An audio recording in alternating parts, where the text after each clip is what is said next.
Hello friends, study with Krishna channel में एक बार आपका फिर स्वागत है। आज की इस क्लास में हम डिस्कस करने वाले हैं संविधान के भाग के विषय में। देखिए, भारत का संविधान एक बहुत बड़ा लिखित संविधान है। इसमें सबसे पहले एक प्रस्तावना है। संविधान का जो स्ट्रक्चर है, संरचना, उसको ज़रा समझें कि किस प्रकार से संविधान है। तो हमारे देश का संविधान दुनिया का सबसे बड़ा संविधान है और एक लिखित प्रकार का संविधान है, जिसमें सबसे पहले तो एक प्रस्तावना है, प्रियम्बल, और उसके बाद में 395 अनुच्छेद रखे गए थे मूल संविधान में। और अगर संख्या नंबर की बात करें तो आज भी जो है 395 नंबर ही हैं संविधान के। हालांकि तमाम संशोधनों के द्वारा उनमें ए पार्ट, बी पार्ट इस तरह जोड़ करके आज 450 से भी अधिक अनुच्छेद जो है भारत के संविधान में हैं। तो इतने ज़्यादा अनुच्छेद अलग अलग टॉपिक से रिलेटेड हैं, इसलिए उनको कई भागों में विभक्त किया गया है ताकि एक जैसे मुद्दों पर जो प्रावधान हैं वो एक जगह रखे जा सकें। तो सबसे पहले प्रस्तावना है, उसके बाद जो मूल संविधान है उसको भागों में बांटा गया था, भाग, पार्ट्स। उन भागों के अंदर आर्टिकल्स रखे गए हैं। जैसे भाग 1, तो भाग 1 में अनुच्छेद 1 से लेके अनुच्छेद 4 तक। उसके बाद भाग 2, भाग 2 में अनुच्छेद 5 से लेके अनुच्छेद 11 तक। इस तरह से अलग अलग भागों में जो है एक मुद्दे से रिलेटेड, एक टॉपिक से रिलेटेड जो है वो आर्टिकल्स रखे गए। तो भाग रखे गए। फिर कुछ भाग ऐसे हैं जिनमें कई टॉपिक होते हैं। जैसे मान लिया भाग 5 जो है उसमें संघ सरकार का वर्णन किया गया है, तो उसमें संघ की कार्यपालिका, राष्ट्रपति, कैग इत्यादि कई टॉपिक हो सकते हैं। तो फिर भाग को कई अध्याय में भी बांटा जाता है, जो बड़े भाग होते हैं। तो भाग के अंदर जो है अध्याय हो सकते हैं, अध्याय। और फिर जो है अनुच्छेद, आर्टिकल्स। इसके बाद में जब आपके पार्ट्स सभी कंप्लीट हो जाते हैं, 395 अनुच्छेद तक आप पहुंच जाते हैं, उसके बाद जो है अनुसूचियां रखी गई हैं, जिसमें टेबल के फॉर्म में कुछ जानकारी रखी गई है संविधान में। तो उनको कहा जाता है अनुसूचियां, अनुसूचियां। तो ये संविधान की संरचना है। इस प्रकार से हमारा संविधान लिखा गया है। तो कितना नंबर में भाग हैं, कितने अनुच्छेद हैं, ये सारे क्वेश्चंस आपसे प्रीलिम्स में बनते रहते हैं। तो संविधान के भाग हम पढ़ने से पहले देखें तो नंबर 1 पे आपके प्रस्तावना है, प्रस्तावना। तो प्रस्तावना तो आपको पता है, आप पूरा इसको डिटेल में पढ़ भी चुके हैं। एक प्रस्तावना संविधान में होती है, वही एक प्रस्तावना है। दूसरी चीज़ अगर हम बात करें भाग, तो भाग जो है मूल संविधान में, अब यहाँ पे 2 प्रकार से क्वेश्चन आ जाते हैं। तो मूल संविधान में कितने भाग थे? तो 22 भाग थे। और वर्तमान में, वर्तमान 2020 तक 25 भाग हैं। इसका मतलब है कि इसमें 3 भाग बढ़ाए गए हैं या संशोधन किया गया है। कुछ भाग हटाए भी गए हैं, कुछ भाग बढ़ाए भी गए हैं। तो अगर कभी इस तरह से टेक्निकल क्वेश्चन आ जाए कि आज तक यानी 2020 तक हमारे संविधान में कुल कितने भाग बढ़ाए गए हैं, तो बढ़ाए गए भागों की संख्या 4 है। लेकिन फिर 26 क्यों नहीं हुए?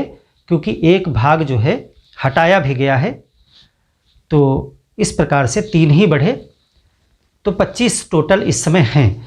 तो इससे पहले हम उन भागों के विषय में जानें कि किस भाग में कितने अनुच्छेद हैं या उनमें क्या रखा गया है। विशेष करके हमको सबसे पहले यहाँ पर ये देख लेना है कि जो संशोधन करके भाग घटाए या बढ़ाए गए हैं वो इम्पॉर्टेंट क्वेश्चंस बन जाते हैं भाग के चैप्टर में। तो उसको सबसे पहले हम देख लें। तो अभी तक, अभी तक मतलब 2020 की बात की जा रही है, 4 भाग बढ़ाए गए हैं, बढ़ाए गए हैं। और एक भाग हटाया गया है, हटाया गया है। इसलिए जो वास्तविक वृद्धि है वो 3 भाग की हुई। तो कौन कौन से 4 भाग बढ़ाए गए हैं, वो किन अनुच्छेद कौन से संशोधन के द्वारा बढ़ाए गए हैं, ये आपके लिए एक इम्पॉर्टेंट क्वेश्चन बनेगा। तो देखिए इसमें जो महत्वपूर्ण बिंदु हैं वो देखें। एक भाग बढ़ाया गया है भाग 4 का, भाग के नंबर रोमन में लिखे जाते हैं, तो इस तरह से भाग 4 का, और एक भाग 14 का। ये दोनों भाग जो है 42वें संविधान संशोधन 1976 के द्वारा बढ़ाए गए थे। ये जो है 42वां संविधान संशोधन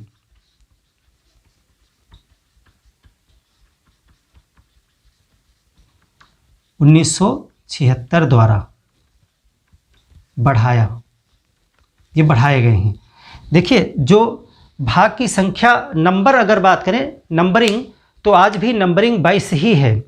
भाग कैसे बढ़ाए गए हैं, जिस पार्ट से संबंधित चीज़ें थी उसी के नीचे जो है का और खा करके, यानी ए और बी लगा करके, जैसे भाग 4, भाग के 4 के साथ में बढ़ा दिया 4 का।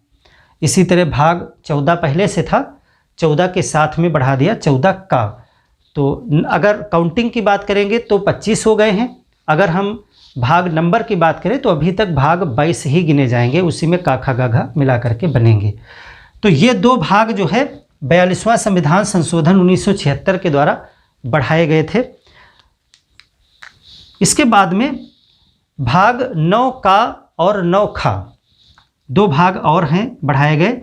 भाग 9 इस तरह लिखेंगे रोमन में, भाग 9 का, अंग्रेजी में लिखेंगे 9A। भाग 9 का ये भाग जो है नगर पालिकाओं से रिलेटेड है और इसको बढ़ाया गया था 74वां संविधान संशोधन, 74वां संविधान संशोधन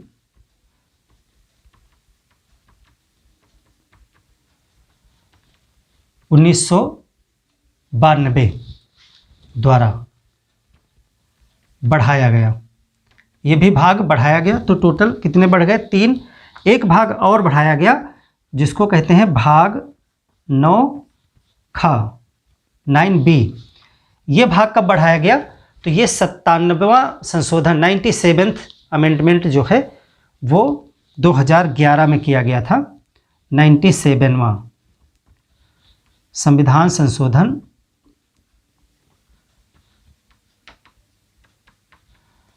ये किया गया 2011 में द्वारा। ये भी जो है बढ़ाया गया। तो इस प्रकार से टोटल कितने बढ़ा दिए गए, 4 भाग जो है बढ़ा दिए गए। 22 भाग पहले से थे, उसी के अंतर्गत ये 4 और बढ़ाए गए, तो 26 भाग हो जाने चाहिए थे, लेकिन एक भाग इसमें घटाया भी गया है, इसीलिए 25 काउंटिंग रहे। तो अगला जो घटाया गया उसके विषय में भी लिखें। भाग 7 जो है घटाया गया, यानी कि हटाया गया, डिलीट कर दिया गया या रिपील कर दिया गया। और ये कब, ये जो है 7वां संविधान संशोधन था, 7वां संशोधन, और 1956 में किया गया। अभी आगे हम डिस्कस कर लेंगे कि किस भाग में कौन सी चीज़ें रखी गई हैं, वहाँ पर आप देख लेंगे। यहाँ पे इम्पॉर्टेंट आपको ये जानना है कि मूल संविधान में 22 भाग हुआ करते थे। आज भी नंबरिंग 22 तक ही है। भाग जो है वो रोमन के अंकों में लिखे गए हैं, 1 से लेके 22 तक। उन्हीं में जो है 4 का, 14 का 2 बढ़ाए गए 42वां संविधान संशोधन के द्वारा, फिर 9 का 74वें संशोधन के द्वारा, और 9 खा जो है 97वें संशोधन के द्वारा बढ़ाया गया। और सबसे पहले एक हटा दिया गया था, वो 1956 में ही हटा दिया गया था, 7वां संविधान संशोधन था, जिससे भाग 7 को हटा दिया गया था। अब आपने देखा कि एक प्रस्तावना है, प्रस्तावना के बाद में इस समय 25 भाग हैं। अध्याय आपको काउंट करने की ज़रूरत नहीं है कि कितने अध्याय हैं, कुछ बड़े भागों में चैप्टर्स बांटे गए हैं। अनुच्छेद मूल रूप से जो है 395 अनुच्छेद संविधान में थे, और आज भी अगर नंबरिंग देखेंगे आप तो नंबरिंग 395 तक ही है, यानी कि अनुच्छेद 1, 2, 3 इसी तरह करते हुए 395। लेकिन आज हमारे संविधान में अगर उनमें ए बी करके जो अनुच्छेद बढ़ाए गए हैं वो जो है टोटल मिलाते हुए 450 से ऊपर काउंटिंग निकल जाएगी। एग्जैक्ट फिगर में विवाद रहेगा, क्योंकि आप उसमें कौन सा गिनेंगे कौन सा नहीं गिनेंगे, इस तरह करके 450 से प्लस जो है अनुच्छेद इस समय हैं भारत के संविधान में।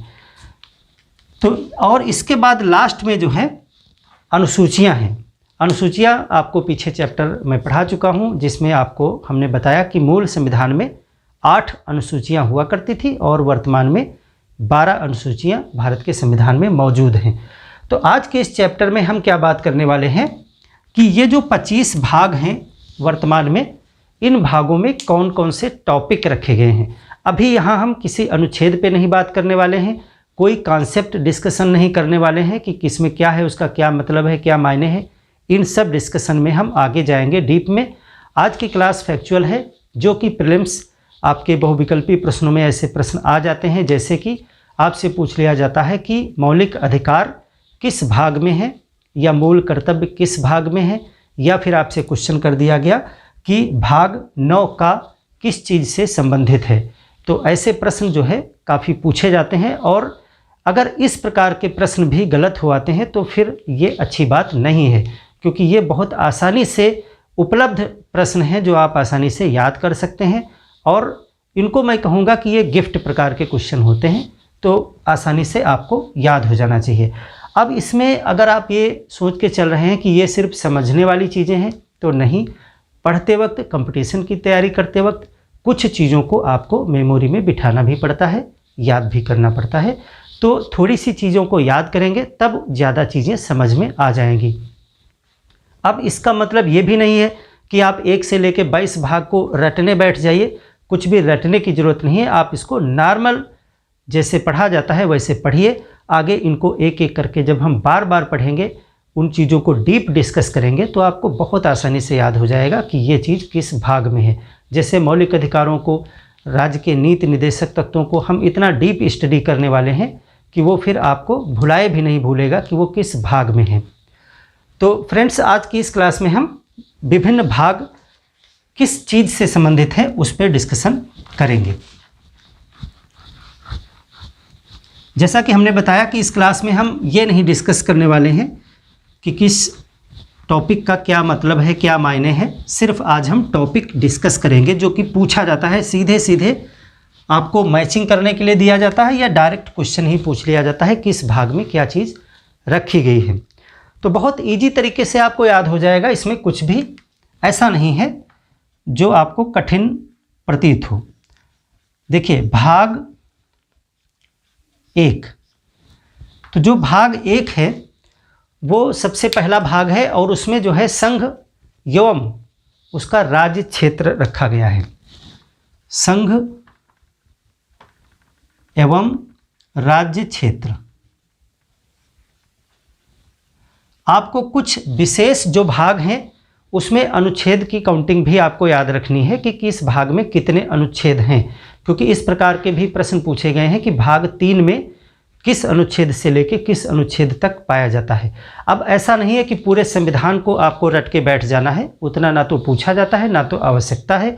लेकिन जो कोर टॉपिक्स हैं, जैसे कि मौलिक अधिकार, जैसे राज्य के नीति निर्देशक तत्व, ये आपको, अगर आप सिविल सर्विसेज की तैयारी कर रहे हैं तो संविधान के कुछ कोर पार्ट्स हैं जो मैं बताता चलूँगा, इम्पॉर्टेंट है, वो बिल्कुल आपको डीपली माइंड में फिट होना चाहिए, क्योंकि उनको अगर आप छोड़ते हैं तो फिर आपकी नैया कैसे पार लगेगी।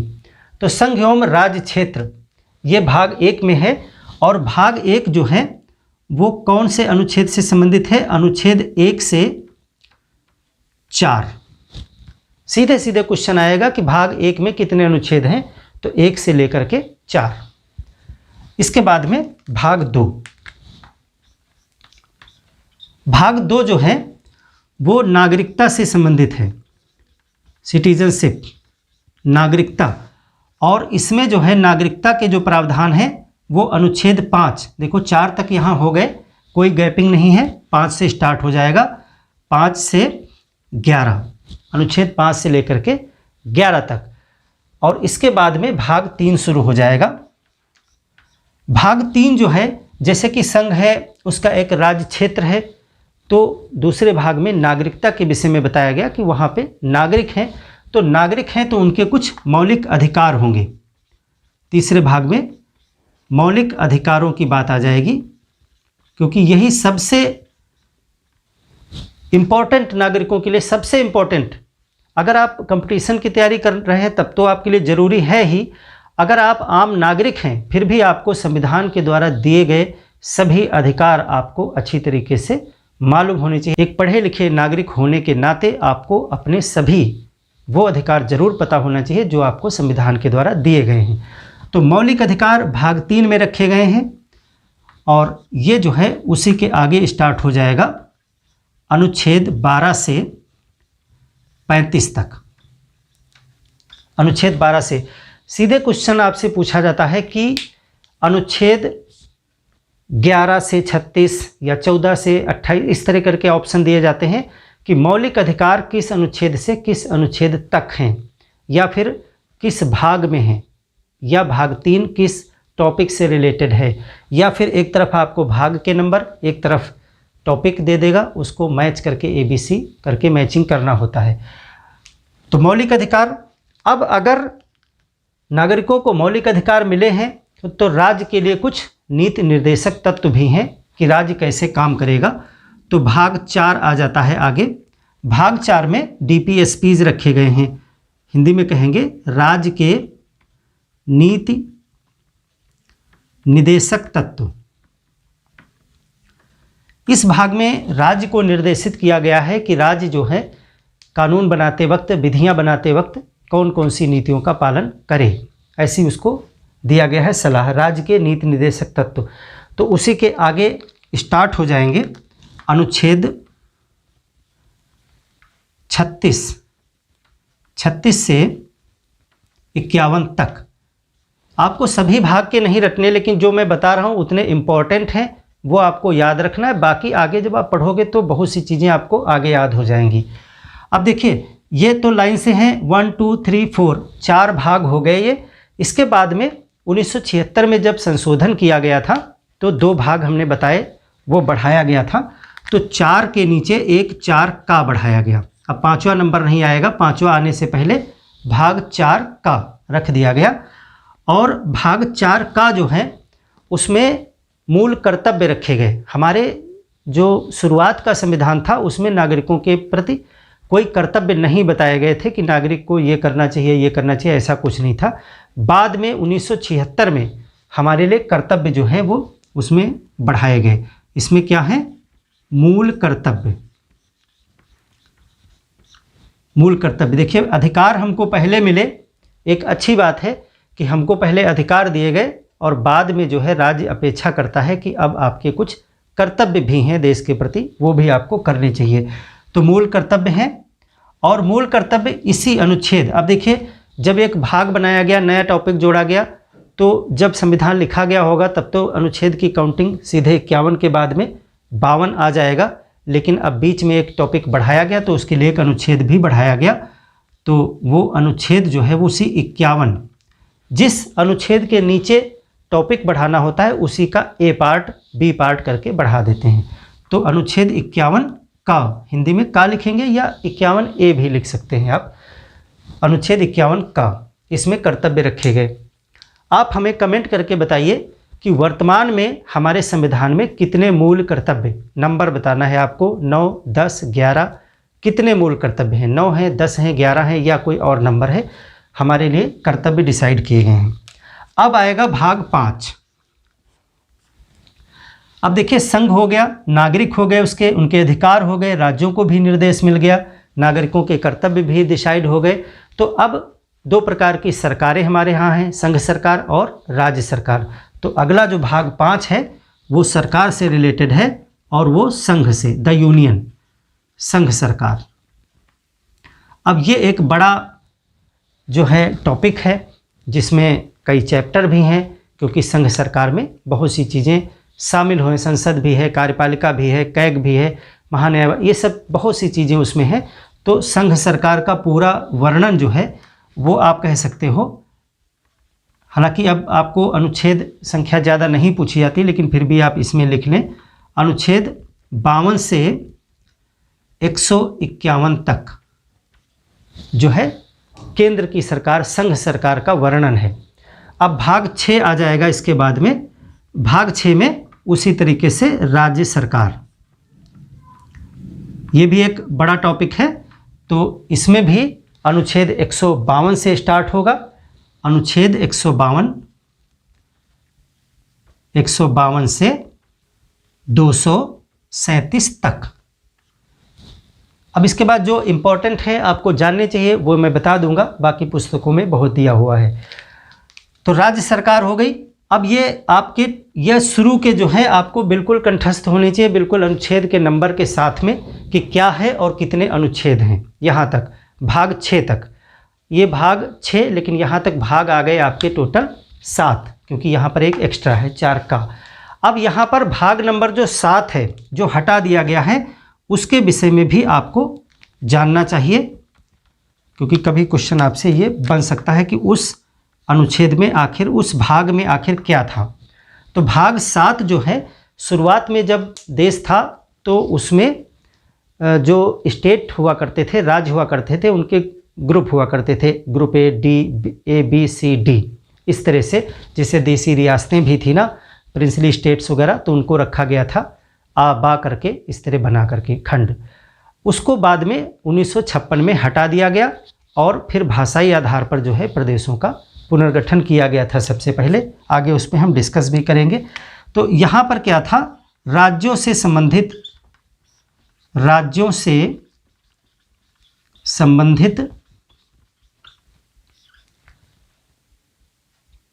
पहली अनुसूची,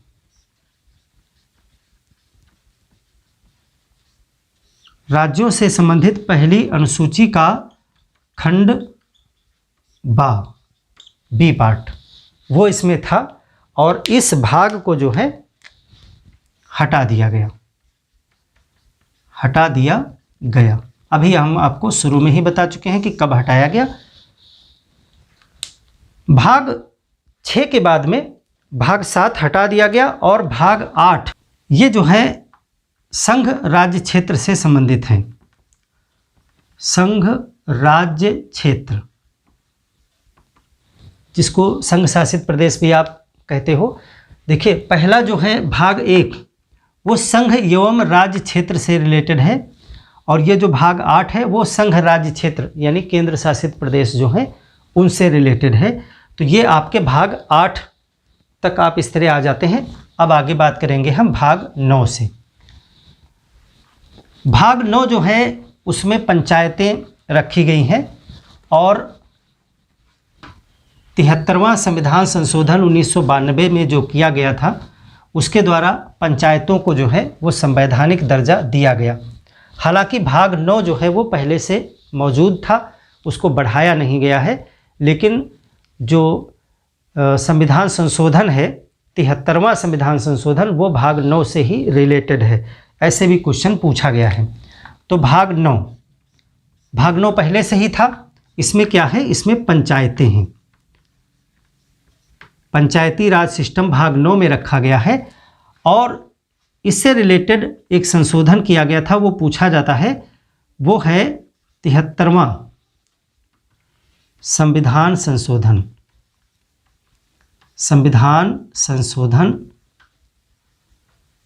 1992 में किया गया था।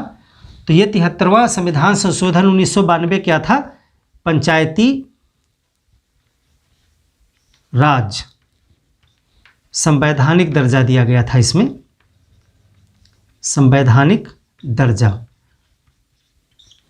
पंचायती राज सिस्टम हमारे यहाँ पहले ही लागू हो गया था।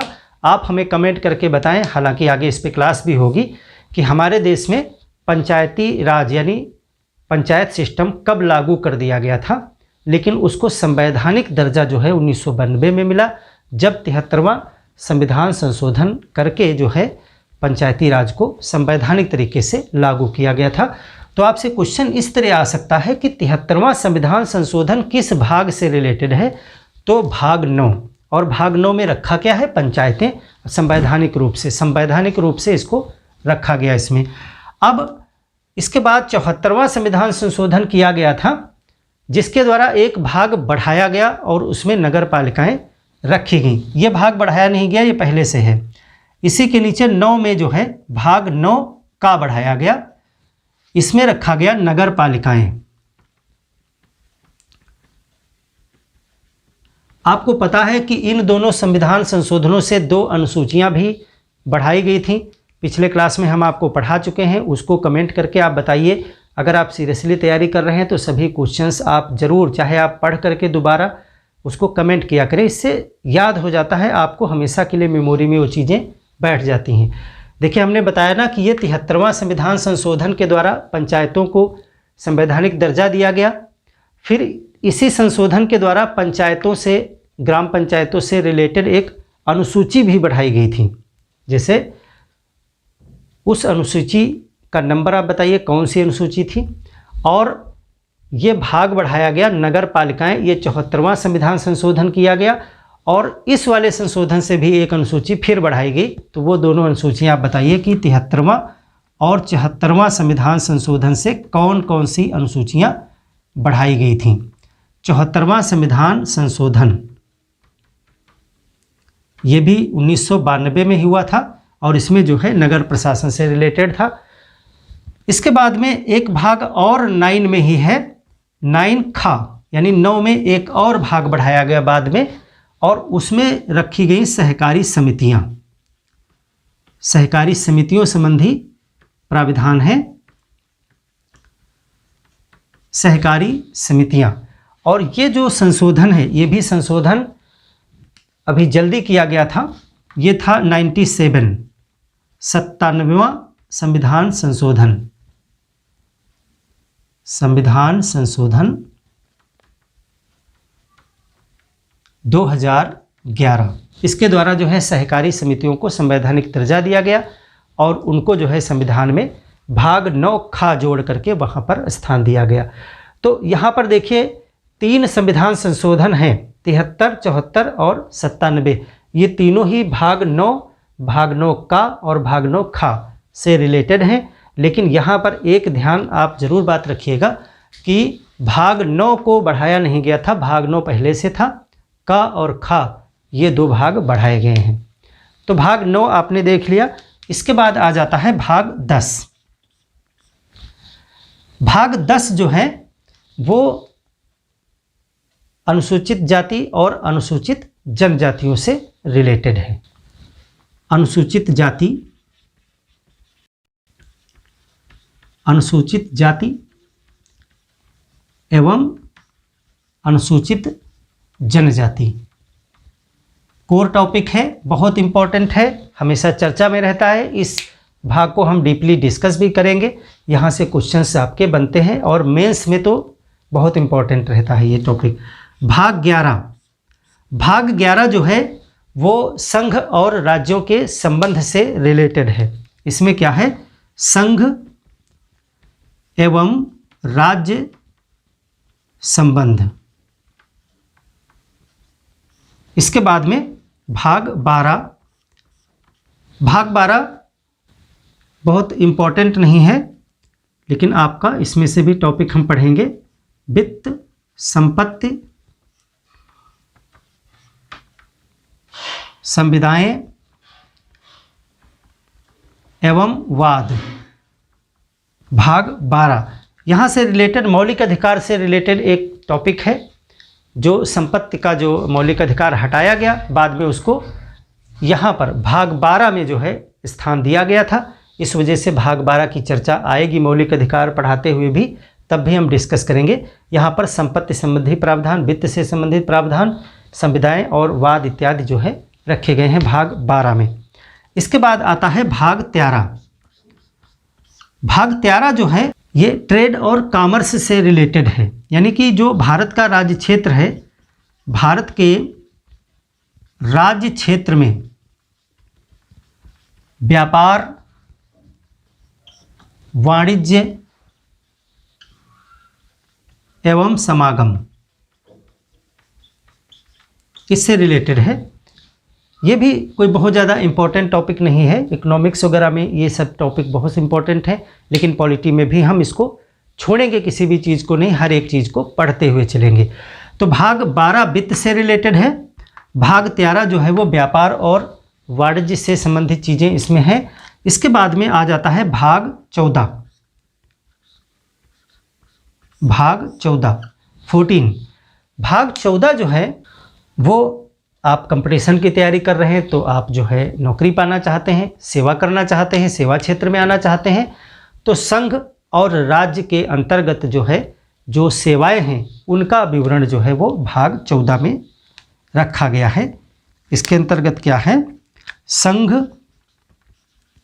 एवं राज्य के अधीन सेवाएं, अधीन सेवाएं। अब जैसा पहले आपको हम बता चुके हैं कि भाग 14 के नीचे एक नया भाग फिर जोड़ा गया था, भाग 14 का। कौन सा भाग? 14 का 42वें संविधान संशोधन के द्वारा इस भाग को बढ़ाया गया था। और इसमें जो है क्या चीज़ें रखी गई? अधिकरण, अधिकरण, ट्रिब्यूनल्स। आप जो है ग्रीन ट्रिब्यूनल्स वगैरह नाम सुनते होंगे, तो ये सब चीज़ें जो ट्रिब्यूनल वगैरह बनते हैं वो इसी से रिलेट के जो है आप करेंगे। भाग 14 का में अधिकरण से संबंधित प्रावधान जो है वो दिए गए हैं। फिर आ जाइए भाग 15 पे, तो इसको आप इतना स्क्रीनशॉट ले लीजिए। 15 भाग 15 जो है वो बहुत इम्पॉर्टेंट है, क्योंकि उसको तो आप छोड़ करके पॉलिटी पढ़ ही नहीं सकते हैं। पॉलिटी संविधान के कुछ भाग ऐसे हैं जिनको आपको पूरी तरीके से डीप स्टडी करना ही पड़ेगा। भाग 15 लोकतांत्रिक मूल्यों में एक बहुत ही महत्वपूर्ण मूल्य है चुनाव, उससे रिलेटेड है, तो इसको तो आप छोड़ ही नहीं सकते हैं। भाग 15 जो है वो निर्वाचन से संबंधित है। निर्वाचन, बगैर निर्वाचन के तो लोकतंत्र का जो मायने है ख़त्म हो जाएगा। तो निर्वाचन बहुत इंपॉर्टेंट टॉपिक है, इसको हम डीप डिस्कशन करेंगे भाग 15। और उसके बाद में भाग 16, भाग 16 जो है वो कुछ वर्गों को विशेष प्रावधान दिए गए हैं, उसके लिए है। कुछ वर्गों को विशेष प्रावधान,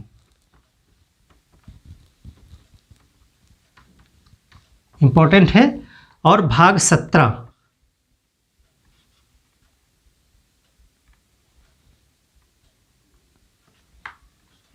भाग 17 जो है वो राजभाषा से संबंधित है। राजभाषा, कौन कौन सी भाषाओं को भारत में मान्यता दी गई है, राजभाषाएं, वो भाग 17 से रिलेटेड है। और इसके बाद में भाग 18, भाग 18 बहुत इंपॉर्टेंट है, क्योंकि इमरजेंसी प्रोविजंस इसमें किए गए हैं। आपात उपबंध, और आपको पता है कि अनुच्छेद कौन से, अनुच्छेद 352 से 360, ये जो है विशेष करके आपात उपबंध से रिलेटेड हैं, और ये भाग 18 से रिलेटेड हैं। भाग 18।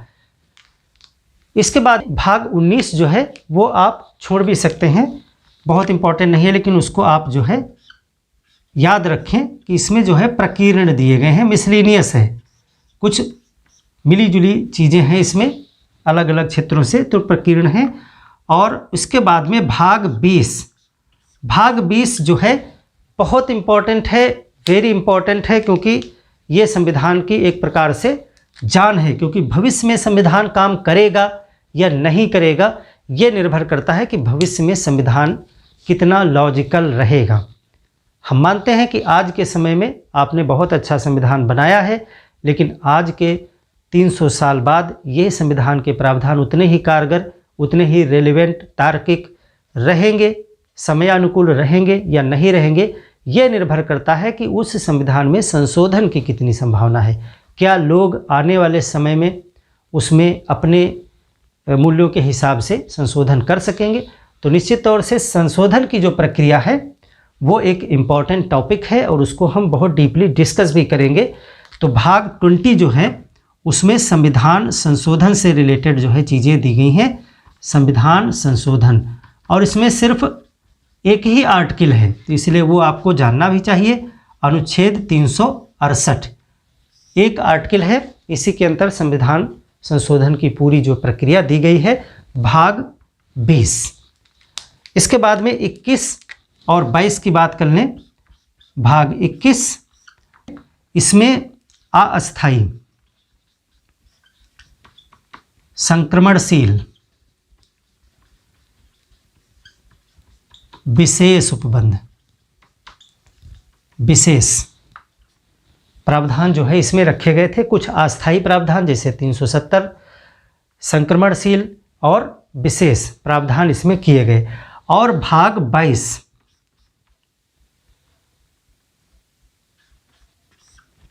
भाग 22 जो है वो इस चीज़ से रिलेटेड है, अंतिम भाग है।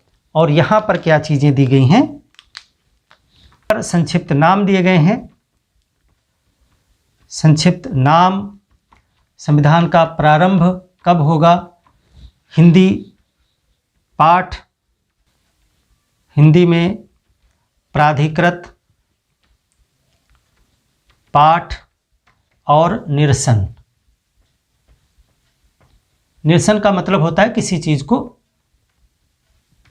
स्थगित करना, बंद कर देना, ख़त्म कर देना, निरसन कर देना, डिलीट कर देना।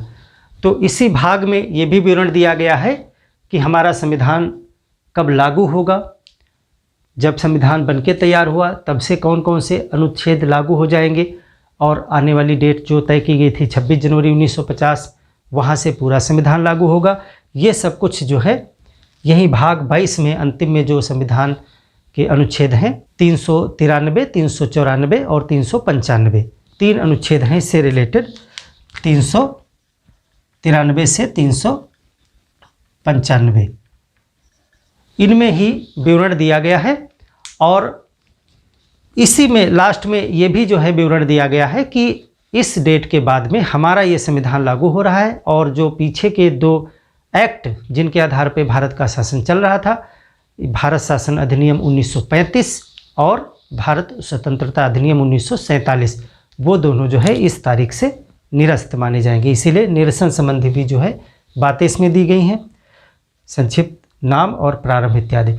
तो ये संविधान के 22 काउंटिंग में देखिए 22 ही आए हैं, 22, लेकिन इसमें 4 बीच में जो है आपको बढ़े हुए मिले, तो इस प्रकार 26 टोटल हो गए। और भाग 7 जो है वो हटाया गया। इस तरह जो वर्तमान में भाग की संख्या है वो 25 है।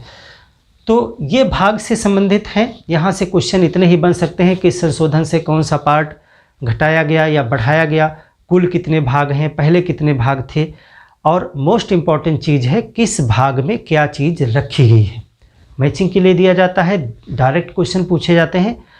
और कुछ शुरुआत के जो हमने भाग बताए जैसे नागरिकता, मौलिक अधिकार, नीति निर्देशक तत्व, मूल कर्तव्य, संघ सरकार, राज्य सरकार, संशोधन से रिलेटेड भाग, चुनाव से रिलेटेड भाग, अनुसूचित जाति और अनुसूचित जनजातियों से रिलेटेड भाग, इस तरह के जो इम्पोर्टेंट टॉपिक हैं वो भाग आपको ज़रूर कंठस्थ होने चाहिए, आपको याद होने चाहिए।